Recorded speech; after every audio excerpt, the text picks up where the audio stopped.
अब हम देखते हैं न्यूटन सेकंड लॉ क्या कहता है। तो बेटा ज़रा देखो कि अभी हमने फर्स्ट लॉ ऑफ मोशन पढ़ा था, वो दरअसल चलो मैं ये आपको बाद में बताता हूँ। अब देखो हमने कहा कि भाई अगर एक बॉडी है ये मूव कर रही है विद यूनिफॉर्म वेलोसिटी जो है इसकी कितनी है बेटा, लेट्स सपोज हम कहते हैं कि भाई 5 मीटर पर सेकेंड है। समझ आ गई। अब इस बॉडी के ऊपर लगती है, आप अप्लाई करते हैं फोर्स। क्या अप्लाई करते हैं बेटा? फोर्स कुछ इस तरह से अप्लाई करते हैं कि ये बॉडी जो है ये वाली, इसके मोशन के अलोंग आप फोर्स अप्लाई करते हैं ये, और इसकी जो वेलोसिटी है बेटा वो कितनी हो गई है? 7 मीटर पर सेकेंड। कितनी हो गई बेटा? 7 मीटर पर सेकेंड। और इसमें कितना चेंज आ गया बेटा? चेंज इन वेलोसिटी कितना आया? Delta we 2 metre per second का। बात समझ आ गई? अच्छा अब ज़रा देखो ये इंक्रीज़ हुई वेलोसिटी। क्या हो गई बेटा? इंक्रीज़। अब देखो कि भाई आपने क्या किया, जब आप ज़्यादा फोर्स लगाएंगे इसी डायरेक्शन में तो इसमें ज़्यादा चेंज आएगा। ठीक है। अब देखो कि अब आपकी जो वेलोसिटी है, आपने जो इस बॉडी तो इस डायरेक्शन में मूव कर रही थी, लेकिन आपने इसके मोशन के अगेंस्ट क्या लगा दी है? फोर्स। तो इसकी वेलोसिटी क्या हो जाएगी बेटा? डिक्रीज़ हो जाएगी। इसकी वेलोसिटी जो है वो बेटा 3 मीटर पर सेकेंड हो जाएगी। बात समझ आ गई? तो इसमें चेंज कितना आया, या इसको हम कहते हैं 2 मीटर पर सेकेंड हो गई है, तो इसमें चेंज इन वेलोसिटी कितना आया बेटा? 3 मीटर पर सेकेंड बेटा। बात समझ आ गई? और डिक्रीजिंग चेंज है। ठीक है। तो अब ज़रा देखो, हम वेलोसिटी को देख के फोर्स का अंदाज़ा नहीं कर सकते, बल्कि चेंज इन वेलोसिटी को देख के क्या कर सकते हैं बेटा? फोर्स का अंदाज़ा कर सकते हैं। कि पहले बॉडी की वेलोसिटी इतनी थी, अब आपने ज़्यादा फोर्स लगाई मोशन की डायरेक्शन में, तो बॉडी की वेलोसिटी में ज़्यादा चेंज आया। अगर आपने उसी डायरेक्शन में कम फोर्स लगाई तो वेलोसिटी में कम चेंज आएगा बेटा। बात समझ आ गई? अगर आप उसके ऑपोजिट डायरेक्शन, मोशन के ऑपोजिट डायरेक्शन में फोर्स लगाते हैं तो आपकी वेलोसिटी डिक्रीज़ हो जाएगी। अगर अलोंग द मोशन फोर्स लगाते हैं तो आपकी वेलोसिटी क्या हो जाएगी? इंक्रीज़ हो जाएगी। बात समझ आ गई? तो पता क्या चला, वेलोसिटी से, यूनिफॉर्म वेलोसिटी से देख के हमें अंदाज़ा नहीं होता कि बॉडी पे फोर्स कितनी लग रही है या नहीं है। तो हमें उस चेंज इन वेलोसिटी से पता चलता है कि भाई आपकी जो बॉडी पर कितनी फोर्स लग रही है। बात समझ आ गई? तो ज़रा देखते हैं बेटा, अब इसकी डेफिनेशन करते हैं सेकंड लॉ ऑफ मोशन की। क्या कहता है कि जब एक बॉडी के ऊपर क्या लगती है? फोर्स लगती है। क्या लगती है बेटा? When a force is applied on a body. इसके मैंने ये 2 केसेस शो किए हैं बेटा। ये है यही बॉडी, ठीक है, मूव भी इसी डायरेक्शन में कर रही है। एक बार फोर्स की डायरेक्शन ये लगाई, एक बार फोर्स की डायरेक्शन ये लगाई। समझ आइए? ऊपर नीचे नहीं चली गई है। Applied on the body, acceleration is produced in the body. It produces acceleration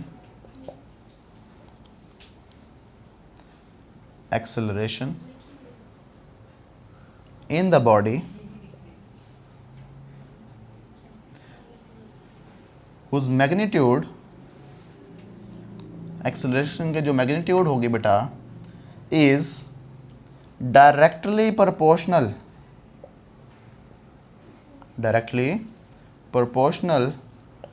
to the force and inversely proportional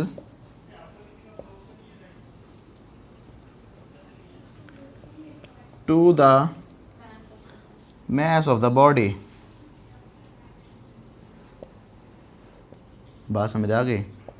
तो बेटा ये क्या कहलाता है? Newton second law. अच्छा अब ज़रा देखना, produced in it, acceleration is produced in the body in the direction of force. यानी जिस डायरेक्शन में फोर्स लग रही है उसी डायरेक्शन में क्या हो रहा है बेटा? एक्सेलरेशन प्रोड्यूस होगा। ये बात याद रखनी है। तो ये बात मैंने मिस की, तो ये मैंने लिख दी यहाँ पे कि अब एक्सेलरेशन प्रोड्यूस होता है किस डायरेक्शन में प्रोड्यूस होता है बेटा? इन डायरेक्शन ऑफ अप्लाइड फोर्स। किस डायरेक्शन में अप्लाइड फोर्स लगती है, और ये एक्सेलरेशन डायरेक्टली प्रोपोर्शनल होता है किसके? फोर्स के, और इन्वर्सली प्रोपोर्शनल होता है किसके? तो हम इसको ऐसा लिख सकते हैं कि भाई एक्सेलरेशन डायरेक्टली प्रोपोर्शनल है फोर्स के, और एक्सेलरेशन इन्वर्सली प्रोपोर्शनल है इन दोनों को अगर कंबाइन कर लें तो हमारे पास क्या बन जाएगा बेटा, ये बन जाएगा A directly proportional F over M. बात समझ आ गई। तो अब जब यहाँ पे हम प्रोपोर्शनैलिटी को इक्वलिटी में कन्वर्ट करेंगे तो हम यहाँ पे कोई कांस्टेंट इंट्रोड्यूस करवाएंगे। वो कांस्टेंट क्या होगा बेटा, ए इज़ इक्वल टू के एफ ओवर एम। बेटा बात समझ आ गई। तो ये के क्या है, प्रोपोर्शनैलिटी कांस्टेंट है जिसकी वैल्यू क्या है बेटा 1। बेटा बात समझ आ गई।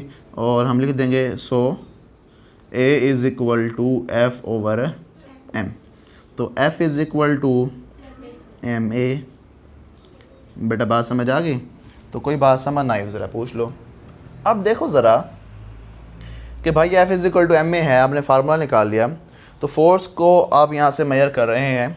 तो अब फोर्स को मेजर कर रहे हैं तो उसका कोई ना कोई यूनिट होगा बेटा, एस आई यूनिट। ठीक है, S I unit of force क्या होता है बेटा, न्यूटन।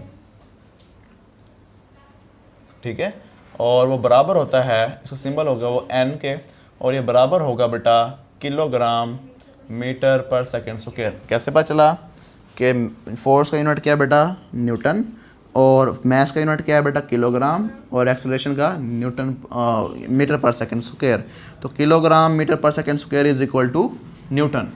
तो newton is equal to kilogram metre per second square. अगर हम इसकी डायमेंशन बात करें, डायमेंशन की बात करें तो डायमेंशन बनेगी MLT-2। एम किलोग्राम किसका यूनिट है, मास का। मीटर किसका यूनिट है बेटा, लेंथ का। दोनों की पावर सेम है ना। सेकंड किसका यूनिट है, टाइम का। इसकी पावर -2, टाइम की पावर भी -2। बेटा बात समझ आ गई। तो ये डायमेंशंस हैं। तो ये हमने क्या कर लिया बेटा, सेकंड लॉ ऑफ मोशन को डिफाइन कर लिया। अच्छा, अब ये सेकंड लॉ ऑफ मोशन क्या बताता है हमें। फर्स्ट लॉ ऑफ मोशन हमें डेफिनेशन ऑफ फोर्स बताता था। क्या बताता था बेटा, डेफिनेशन ऑफ फोर्स। क्या बताता था, डेफिनेशन ऑफ फोर्स। अब जो सेकंड लॉ ऑफ मोशन है ये डेफिनेशन ऑफ फोर्स के बारे में हमें नहीं बताता। ये हमें ये बताता है कि हमने फोर्स, किसी बॉडी पे लगने वाली फोर्स को हमने मेजर कैसे करना है बेटा। बात समझ आ गई। It tells us the measurement of force. ये क्या बताता है, मेजरमेंट ऑफ फोर्स। समझ आ गई। ये क्या बताएगा। और फर्स्ट लॉ ऑफ मोशन क्या बताता था हमें, डेफिनेशन ऑफ फोर्स। ये आप लिख लेंगे बेटा, है फर्स्ट लॉ के पास। अच्छा जी बेटा, अब देखो ज़रा कि हम क्या करते हैं, थर्ड लॉ को स्टडी करते हैं। Third law of motion.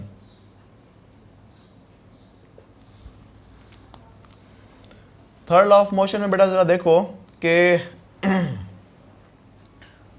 आपके पास एक बच्चा है। ठीक है, ये क्या करता है, इधर दीवार है आपके पास। ठीक है, ये बच्चा बॉल को फेंकता है बड़ी ज़ोर से। यहाँ से बॉल मूव करके इधर, पोलियो हो गया, भाग रहा है ना ये अभी। तो ये बॉल इधर आके स्ट्राइक करते है दीवार के साथ बड़ी ज़ोर से। ठीक है, अब देखो ये आपका एक लेंथ वेक्टर बनेगा बेटा फोर्स। अब फोर्स आपने लगाई है इस डायरेक्शन में। ये पॉइंट ए था और ये पॉइंट क्या था बेटा, बी। यानी आपने ए से बी की तरफ फोर्स लगाई है। समझ आ गई। ये हमने यहाँ पे वेक्टर बना दिया। अब देखो ज़रा, अब ये दीवार जो है, अब ये फोर्स उसके ऊपर लगी है, दीवार के ऊपर। किसने लगाई है, बॉल ने। अब बॉल जो है, दीवार जो है, इस बॉल के ऊपर दोबारा से क्या लगाती है बेटा, इस तरह से बेटा। और उसकी जो डायरेक्शन होगी ये होगी। और ये कौन लगा रहा है, बी पॉइंट से किस तरफ लग रही है बेटा, यानी इसको लिखेंगे FBA। बेटा बात समझ आ गई। तो अब देखो ज़रा कि अब दोनों वेक्टर्स की लेंथ देखो ज़रा, दोनों वेक्टर की लेंथ सेम। तो इसका मतलब है वेक्टर्स की मैग्नीट्यूड सेम है बेटा। क्या सेम है, मैग्नीट्यूड सेम है। तो हम लिख देंगे कि भाई आपके जो फोर्स वेक्टर्स हैं FBA ये आपस में इक्वल नहीं हैं। क्या बेटा, आपस में इक्वल वेक्टर्स की बात कर रहा हूँ, क्योंकि मैग्नीट्यूड तो दोनों की सेम है, डायरेक्शन दोनों की क्या है, ऑपोजिट। तो हम इसको इस तरह लिख देंगे कि भाई एफ ए बी बराबर है एफ बी ए के। अब एरोज नहीं लगाया तो इसका मतलब इससे मैग्नीट्यूड लिया हमने, मैग्नीट्यूड आपस में क्या बेटा इक्वल है। अगर वेक्टर फॉर्म में इक्वल कैसे होंगे, हाँ बेटा कैसे होंगे बेटा, माइनस लगा देंगे, F A B is equal to negative of F B A. बेटा बात समझ आ गई? नहीं बात समझ आई ज़रा पूछ ली। एक ही बात को 3 तरह से हमने चेक किया है, कभी ये सेट हो जाती कभी सेट नहीं होती। अच्छा अब ज़रा देखो, negative sign indicates the opposition of the direction of the forces. ठीक, यानी कि आपने बॉल को थ्रो किया, थ्रो करने के बाद इस बॉल ने जाके लगाई फोर्स किसके ऊपर, दीवार के ऊपर, और उस दीवार ने उसके रिएक्शन में एक फोर्स लगाई किसके ऊपर बेटा, बॉल के ऊपर। Both are equal in magnitude but opposite in direction. तो हम कहेंगे कि action and reaction are equal in magnitude but opposite in direction. बेटा बात समझ आ गई? तो action and reaction are equal in magnitude but opposite in direction। बेटा बात समझ आ गई? एक्शन और रिएक्शन आपस में इक्वल हैं इन magnitude but opposite direction. Equal हैं मैग्नीट्यूड में बट ऑपोजिट इन डायरेक्शन। बेटा समझ आ गई? अब ज़रा देखो यहाँ पे एक बात और आ गई, यहाँ पे हम नोट लिखेंगे। क्या लिखेंगे बेटा? नोट। नोट क्या है? 100 रुपये वाला नोट। अच्छा अब ये क्या है बेटा, ज़रा देखिएगा ये है क्या। नोट का मतलब है कि हम यहाँ पे कोई एक अहम बात लिखने लगे हैं। अब ये बॉल जो आपने थ्रो की है, बॉल ने जाके हिट किया किसको, एक्शन किसके ऊपर हुआ, दीवार के ऊपर। बेटा समझ आ गई? और दीवार ने एज अ रिएक्शन उस बॉल के ऊपर क्या लगाई है, फोर्स, और रिएक्शन किसके ऊपर हुआ है, बॉल के ऊपर। क्या ये बताओ कि एक्शन और रिएक्शन दोनों सेम बॉडी के ऊपर हुए हैं? नो, दोनों सेम बॉडी के ऊपर नहीं हुई। वेरी इंपॉर्टेंट बात है बेटा कि action and reaction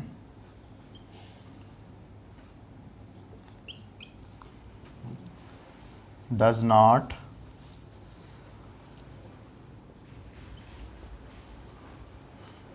act on the same body. कि भाई किसी सेम एक ही बॉडी के ऊपर एक्शन और रिएक्शन नहीं हो रहे। तो अगर एक बॉडी के ऊपर हो रहे होते, देखो ज़रा, अगर एक बॉडी के ऊपर क्या हो रहे थे बेटा, एक्शन रिएक्शन हो रहा होता, एक्शन तो बराबर है किसके, रिएक्शन के। कि भाई एक फुटबॉल मैंने पकड़ी हुई है, ये मैं उसके ऊपर लगाता हूँ फोर्स इस डायरेक्शन में, और ये लगाता हूँ इस डायरेक्शन में फोर्स।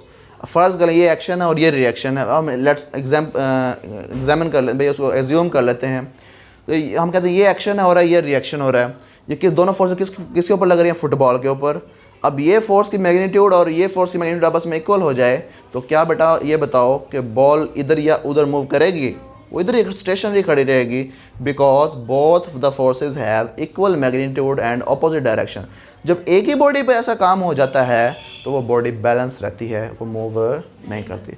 जब हम फुटबॉल को किक करते हैं तो क्या फुटबॉल वहीं पे पड़ी रहती है, वो आगे चली जाती है, क्योंकि हमने फुटबॉल के ऊपर एक्शन किया है और उसने जो रिएक्शन किया है वो हमारे पाँव पे किया है बेटा।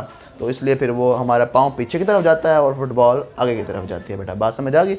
इसी तरह और भी एग्जांपल, जैसे बर्ड फ्लाई करते हैं। बर्ड क्या करते हैं बेटा, फ्लाई करते हैं। तो फ्लाई करते हैं, वो पर ऐसे हिलाते हैं तो वो परों के ज़रिए हवा को पीछे की तरफ धकेलते हैं और नीचे की तरफ धकेलते हैं बेटा, ठीक है। और हवा ये करते हैं एक्शन, हवा उनके ऊपर क्या करती है, फोर्स लगाती है रिएक्शन के तौर पे, उनको ऊपर की तरफ धकेलती है और आगे की तरफ पुश करती है। बेटा बात समझ आ गई? तो ये रिएक्शन है। तो यहाँ पे हमने बात समझी कि एक्शन और रिएक्शन दोनों किसके ऊपर नहीं होते, सेम बॉडी के ऊपर नहीं होते। फर्स्ट लॉ हमें क्या बताता है, डेफिनेशन ऑफ फोर्स। ये एक एमसीक्यू है बेटा, हमें एमसीक्यू पूछा जाता है कि भाई what is the which law of Newton describes the definition of the force, define the force. तो वो फर्स्ट लॉ ऑफ मोशन है बेटा। और which law is use to measure the force, force को मेजर करने के लिए कौन सा लॉ इस्तेमाल होता है, वो है सेकंड लॉ। और थर्ड लॉ एक्शन और रिएक्शन को चेक करने के लिए होता है। बेटा बात समझ आ गई? If you have any question about the lecture you can ask freely in the comment section. अल्लाह हाफ़िज़।